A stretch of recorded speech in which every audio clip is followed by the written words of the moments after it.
Hola, ¿qué tal amigos de Somos Cultura, Identidad y Raíz? Yo soy Johnny Arenas y en esta ocasión nos fuimos hasta la Galería de Flavia para platicar y charlar con este artista chiapaneco, Manuel Velázquez, que en la actualidad es un referente en la pintura para los nuevos valores, los nuevos artistas que están surgiendo en la actualidad.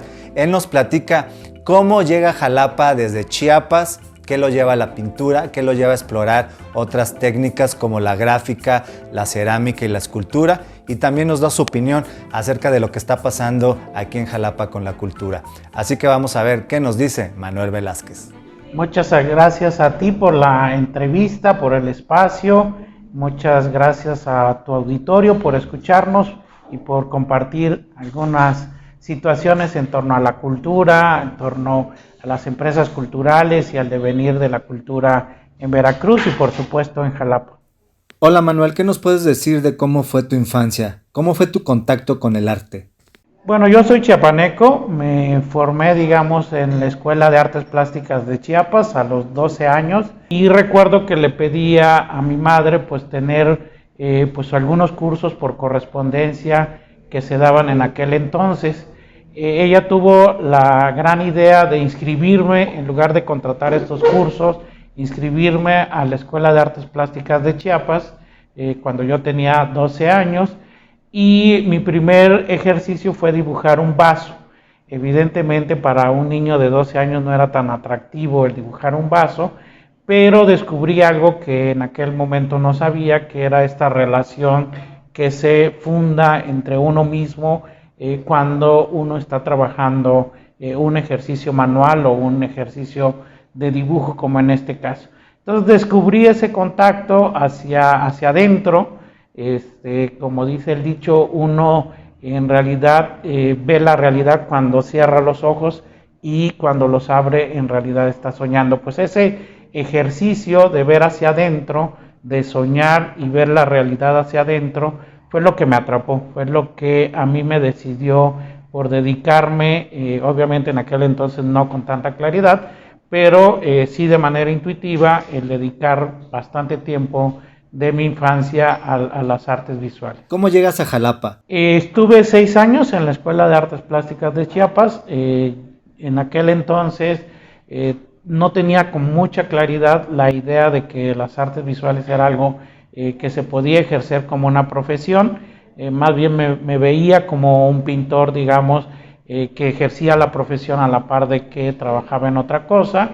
Y fue ya más bien el último año de la preparatoria entre el maestro de educación vocacional y mi maestro de pintura, que fue Luis Alaminos, quien me dijeron: oye, pues Jalapa es una oportunidad, ahí está la Escuela de Artes Plásticas de la Universidad Veracruzana, pero además en aquel entonces estaba Carlos Jurado en Jalapa. Entonces en realidad se conjugó esta visión de estudiar, que además la escuela de Jalapa era la más cercana al sureste del país, no existía una escuela de artes en el sureste del país que fuera a nivel profesional. Entonces Jalapa era la más cercana y se conjugaba con la idea de que aquí estaba Carlos Jurado. Entonces fueron estas dos nociones las que me traen a Jalapa. ¿Cómo fue tu transitar en la Escuela de Artes? ¿Qué te sorprende? Cuando yo llegué a Jalapa, pues la gran sorpresa pues era la variedad de posibilidades que ofrecían, pues tanto en la gráfica como en la fotografía, como en la escultura, situaciones que yo no manejaba, digamos, que yo no conocía.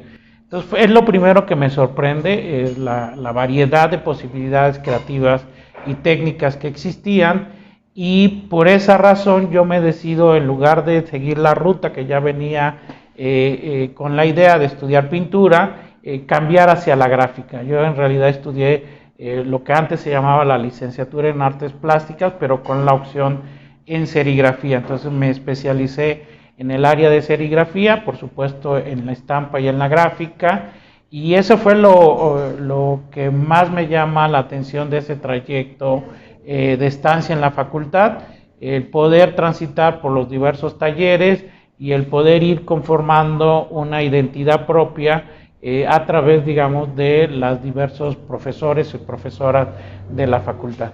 ¿Cómo era la relación con tus compañeros y maestros de la Facultad de Artes? Bueno, la escuela de artes era muy pequeña, estábamos situados aquí en Diego Leño 8, más bien era una escuela que se conformaba con talleres, con prácticas en talleres. Digamos que el ejercicio teórico no estaba muy presente en la enseñanza artística, y afortunadamente era pues el único estudiante de serigrafía, por lo cual disponía, digamos, de todo el taller de serigrafía para poder hacer mis trabajos, y además también en el propio taller pues seguía pintando, digamos, a la par que podía estar haciendo mis ejercicios de clase, podía también ejercer otro tipo de actividad que era la pintura. Roberto Rodríguez, que fue compañero de generación, era también el único estudiante de escultura, y así éramos pocos estudiantes, por lo cual se lograba una buena comunidad, digamos, estudiantil. Pero como decía, tenía esa oportunidad de estar solo en el taller y disponer del taller, y eso permitía también que pudiera rebasar los horarios de clase, trabajar en horarios extraclase, digamos, y disponer del taller en general.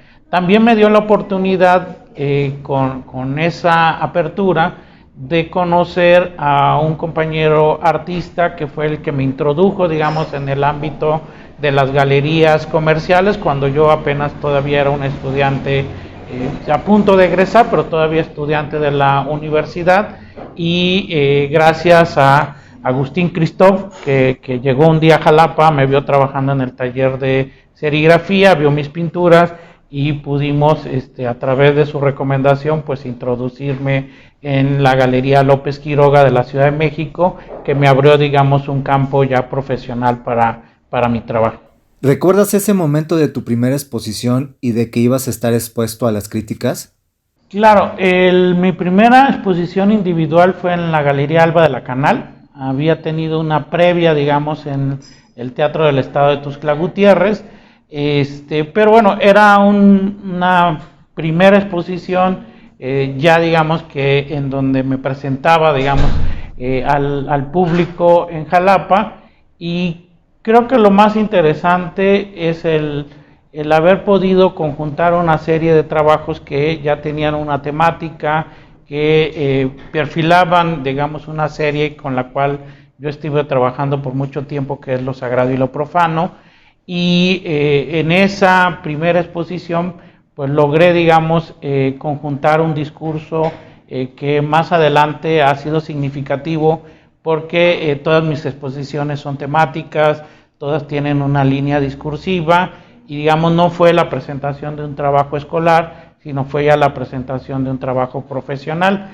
Evidentemente siempre existen los temores, los miedos, el enfrentar el trabajo al público siempre genera pues una especie de tensión, pero desde mi punto de vista también genera una lejanía, un espacio en que el artista también puede visualizar su obra fuera de su propio espacio de creación, y eso te da pistas, te da nociones acerca de por dónde va la cosa, qué cosas conviene corregir, qué cosas, dónde están los aciertos, cosas que no logras plenamente visualizar en el taller de producción, y que ya organizado, ordenado en un discurso museográfico, pues te permite esa distancia crítica que yo creo que todo creador debe tener en torno a su obra. Manuel, ¿cómo se logra tener un estilo que cuando alguien ve tu obra la identifique como un Dalí, una Frida, una Remedios Varo, un Velázquez, como es tu caso? ¿Cómo se logra esto? Al principio empecé a trabajar con mis recuerdos de la infancia. Una de mis preocupaciones y de las primeras series con las cuales yo trabajé precisamente fue lo sagrado y lo profano, y básicamente era este sincretismo entre la religión judeocristiana, la religión mesoamericana y la religión africana, que aún están presentes en el estado de Chiapas, lo que a mí me llamó la atención como un espacio de reflexión en mi trabajo, y que además me permitía también esta distancia que tenía entre Jalapa y mi estado natal, y reflexionar sobre mis vivencias de la infancia. Entonces fue un poco intuitivo al llegar a un estilo. Afortunadamente este estilo también se inscribía dentro de un discurso mayor, que era el neomexicanismo mexicano en la pintura, en aquel entonces, estoy hablando de los 80s y los 90. Entonces digamos que tuve la fortuna que mi trabajo pues fue bien acogido, porque además, digo, se inscribía en este discurso que revisaba las raíces mexicanas en aquel entonces, además con la presencia de la pintura, que también en aquel momento pues tenía pues una gran bocina para las artes visuales. Entonces, bueno, ese acercamiento con un estilo personal fue más bien una revisión de mi pasado, una vuelta a mis orígenes y una mirada a lo que había sido mi infancia. Ahí también surge una serie paralela que fue una especie de bestiario, digamos que aún se conserva en mi trabajo, en las aplicaciones que yo hago en la cerámica o en algunas cosas utilitarias. Está todavía presente esa primera serie que duró prácticamente 10 años de producción. En algún momento, que yo sitúo más o menos en el 99, ya se fue agotando, digamos, la fuente de reflexión, y fui buscando pues otras maneras de expresarme y otro estilo, digamos, si así se le quiere llamar. Y en ese momento pues fue, digamos, un cambio radical, más bien girar la mirada más que al discurso personal o a las vivencias personales, hacia una reflexión en torno a la pintura y en torno a sus posibilidades, digamos, plásticas, y a esta capacidad que poco explorada que tiene la pintura en el espacio tridimensional. Estamos acostumbrados a ver la pintura solamente en el espacio bidimensional, y yo quería hacer esa reflexión en mi trabajo. ¿Qué sucedía si el cuadro, digamos, sale de la pared, se integra al espacio expositivo, permite que la gente transcurra o transite alrededor de la obra sin perder sus capacidades pictóricas? Sigue siendo pintura, aunque es una pintura en un espacio tridimensional. En esta exploración de estilos, ¿en cuál te sientes más cómodo, más tú? ¿En la pintura, la gráfica, la cerámica o la escultura? Mi producción necesariamente es pictórica. O sea, yo, aunque hago gráfica, en pocas ocasiones he hecho fotografía, en algunas ocasiones algunas pequeñas instalaciones o espacios escenográficos. De todas maneras, aunque me muevo en esos escenarios, como bien lo has dicho, la cerámica, yo me veo como un pintor. Yo veo mi trabajo a través de la pintura, y es la pintura, digamos, mi medio de expresión. Recuerdo mucho que Picasso también hacía cerámica, y en aquel momento se decía que Picasso trataba la cerámica como un pintor, o sea, no lo trataba como lo trata un ceramista, sino lo trataba como un pintor. De esa manera me veo desde la pintura trabajando en otros formatos. Incluso cuando era estudiante y trabajaba en la serigrafía, recuerdo que mis maestros me decían el 20 tintas, porque en aquel entonces la serigrafía se consideraba un espacio de síntesis, donde uno trabajaba prácticamente solo con 3 colores, y a mí me gustaba introducir muchas texturas, muchas tintas, y por eso era esta idea del 20 tintas, porque introducía muchos colores. Aún en esos formatos yo creo que mi trabajo seguía siendo pictórico, y es pictórico lo que a mí me interesa. Ahora que mencionas a Picasso, ¿cuáles fueron esos pintores que te influenciaron para ser el artista que ahora eres? Pero también Toledo, también Rufino Tamayo y algunos otros artistas mexicanos, creo que fueron muy significativos en esta primera etapa de formación, que me dieron pues una posibilidad de visualizar las artes desde otro ángulo. Y también creo que lo más importante fueron las reflexiones teóricas. Creo que en algún momento, más allá de las posibilidades que da los referentes visuales, para mí lo más importante son las referentes teóricos, estas personas que te hacen reflexionar sobre el significado del arte, sobre el significado de la cultura, sobre el significado de la propia educación artística, y creo que eso es realmente lo que va modificando un poco la mano. Hay esta idea de que la pintura es una cosa mental, que decía Leonardo, la pintura es una cosa mental, es una cosa que no se hace con las manos, sino se hace con la cabeza. Y creo que esa idea es lo que en realidad ahora me interesa, esta posibilidad de que a través de una reflexión teórica, digamos, el resultado visual se vaya dando, se vaya conformando. Manuel, ¿cómo te llega la docencia?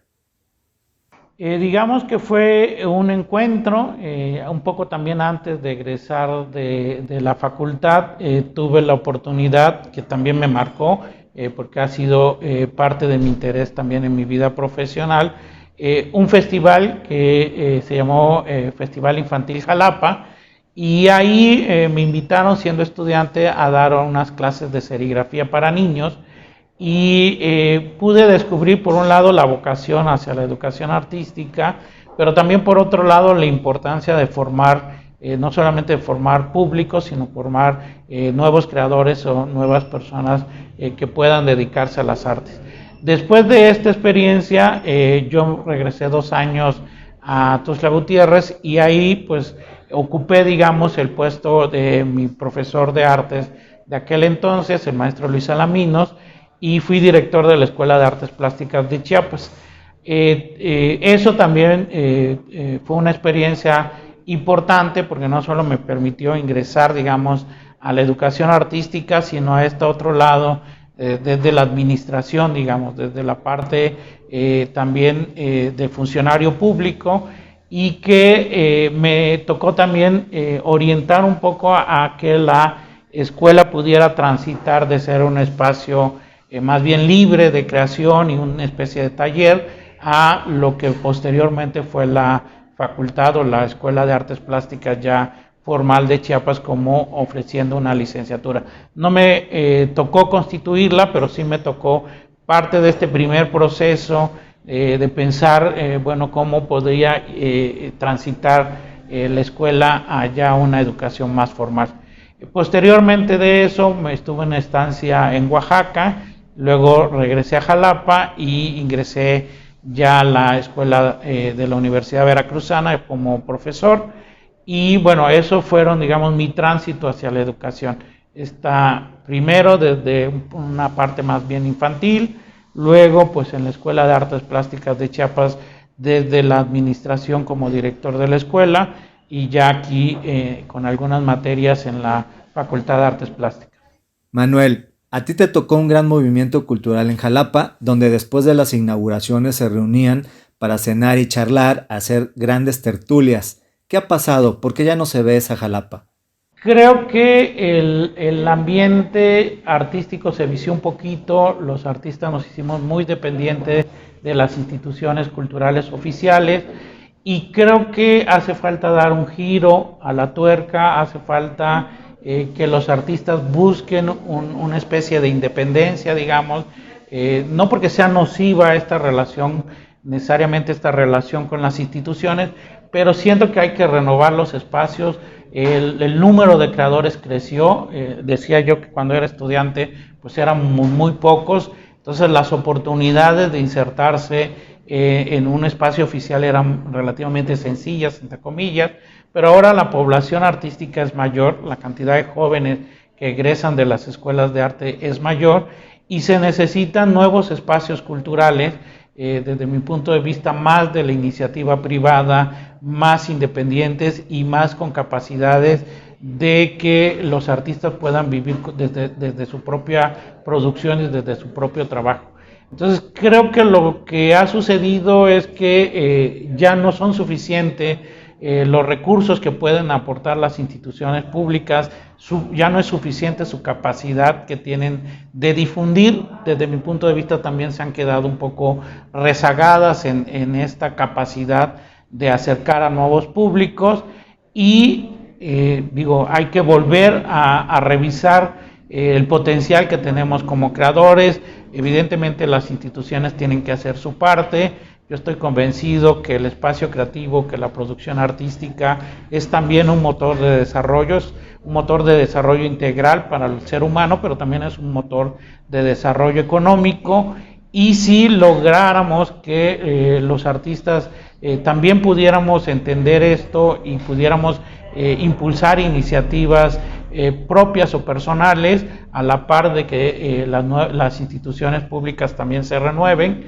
Creo que lograríamos este resurgimiento que se habla mucho en Jalapa, y esta añoranza quizás hacia el pasado, más bien la deberíamos de proyectar hacia el futuro, es decir, hacer una retrospectiva, pero con una visión a futuro, una revisión del pasado, pero con una visión a futuro, no una vuelta al pasado, sino una proyección hacia el futuro. Manuel, tú también has sido funcionario y has hecho un buen papel con tus relaciones, con tus contactos. ¿Qué pasa con las actuales autoridades que vemos que son recomendadas, que no están relacionadas, que no hacen su trabajo con cariño y todo se mueve muy localista? ¿Qué crees que sea lo que está pasando? Yo creo que nos hemos olvidado del público, ¿no? Yo creo que las instituciones culturales se han olvidado del público, de la importancia de formar nuevos públicos, pero además de tener un interlocutor que no son los propios funcionarios y muchas ocasiones tampoco son los propios artistas, sino es el resto de la población. Creo que la manera de comunicar los eventos culturales sigue siendo muy limitada. Yo insisto que nos hablamos a nosotros mismos, no convocamos a nuevos públicos, no tenemos la capacidad de visualizar, bueno, cuál es la finalidad de hacer una exposición, para qué lo hacemos, a qué tipo de público está dirigido y cómo podemos acercar a ese público a los espacios culturales. Creo que hace falta una revisión de la manera de comunicar nuestras actividades. Creo que hace falta un esfuerzo mayor. Desde mi punto de vista hace falta un plan, o sea, es decir, saber hacia dónde nos dirigimos, qué es lo que queremos, cuáles son las estrategias o las acciones adecuadas para llegar a ese horizonte que queremos llegar, y exigirnos acercar nuestra producción o acercar las actividades culturales a la diversidad de públicos que sin duda alguna pues están ahí presentes, pero nadie los convoca. Siempre he dicho que, bueno, hay quizás una atención limitada, pero quizás hay una atención hacia público infantil, pero por ejemplo hay pocos programas hacia adolescentes. No veo programas culturales dirigidos a públicos adolescentes. Hay quizás actividades cercanas a los jóvenes, sobre todo a los jóvenes que se dedican a las artes, pero hay pocas actividades culturales que se dediquen a públicos mayores, por ejemplo, adultos mayores. Entonces, si no tenemos actividades culturales que tengan públicos específicos, y si no tenemos la capacidad de dirigir nuestra publicidad para acercar a estos nuevos públicos a nuestros eventos culturales, seguiremos hablando a nosotros mismos, seguiremos hablando pues a los propios funcionarios, que esta manera de convocar muy rígida que tienen todavía, a pesar de que utilizan las redes sociales, es muy rígida la comunicación. Seguiremos con los espacios culturales vacíos y sin una idea de qué es lo que queremos con una actividad cultural. Quieren los funcionarios todo gratis, no le dan valor y respeto al trabajo de ustedes los artistas. ¿Crees que con esta posición llegue a agonizar la cultura?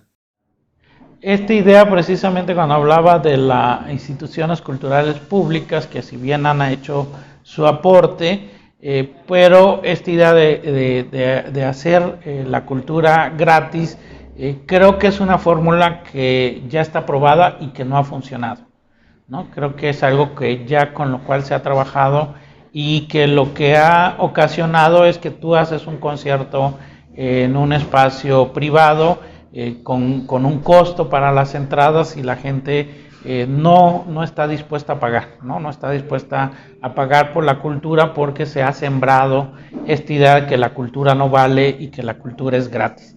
Y esto además no genera nuevos públicos. O sea, eso es fácil no es una cuestión que lo diga yo, es fácil de visualizar y de estudiar y ver estadísticas y revisar cuánta gente en realidad se acerca porque los espacios culturales sean gratuitos. Yo siento que hay que acostumbrar a la gente a pagar por la cultura, hay que acostumbrar a los artistas de que el trabajo tiene un costo, que uno tiene una inversión. cuando a mí me invitan a exponer, yo hago un ejercicio, bueno, ¿cuánto me sale la producción de mis cuadros? Yo tengo asistentes, ¿cuánto les pago a mi asistente? En fin, ¿cuánto sale montar una exposición y ponerla en un espacio para que la gente pueda apreciarla y verla?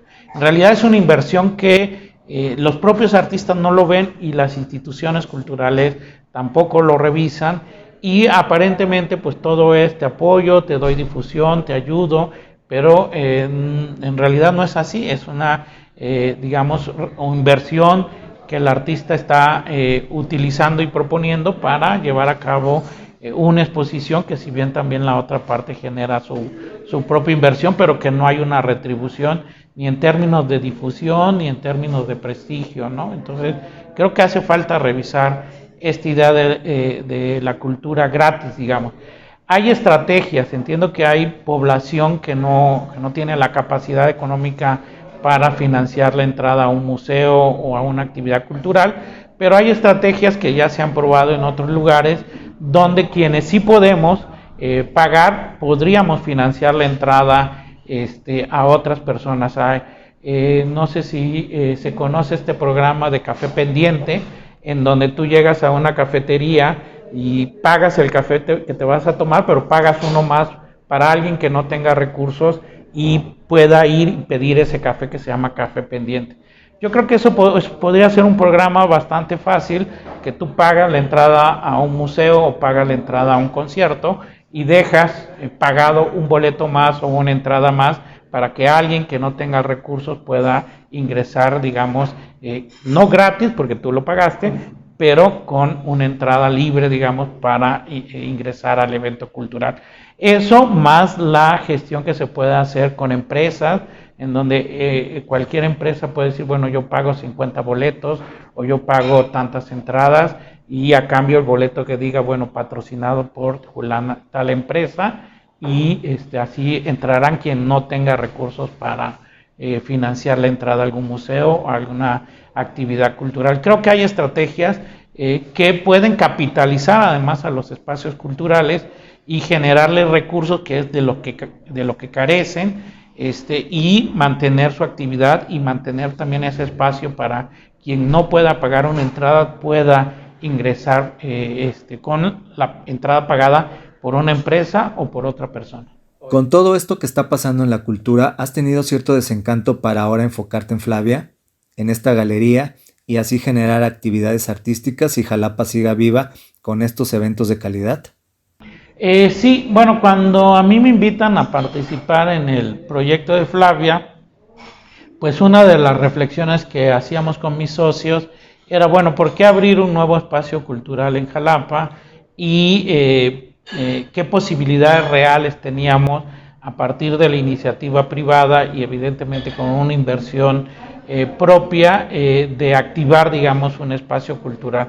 Lo que nosotros pensamos precisamente es ofrecer una opción distinta a lo que normalmente se puede apreciar en los espacios culturales públicos, tener una estrategia de negocio, tener pues un tiempo de consolidación que afortunadamente ya ocurrió hace 4 años, es decir, en un trayecto de 4 años, estamos ya trabajando el 5.º año para Flavia. Ya podemos decir que somos un espacio consolidado, con estrategias, evidentemente con ganas de renovarnos y ofrecer nuevas cosas para el público de Jalapa, pero ya con una experiencia de cómo generar recursos. Todos nuestros recursos son propios o generados desde Flavia. No tenemos ningún subsidio de ninguna institución pública, generamos nuestros propios recursos para hacer nuestra actividad cultural y evidentemente buscamos que nuestra actividad cultural genere también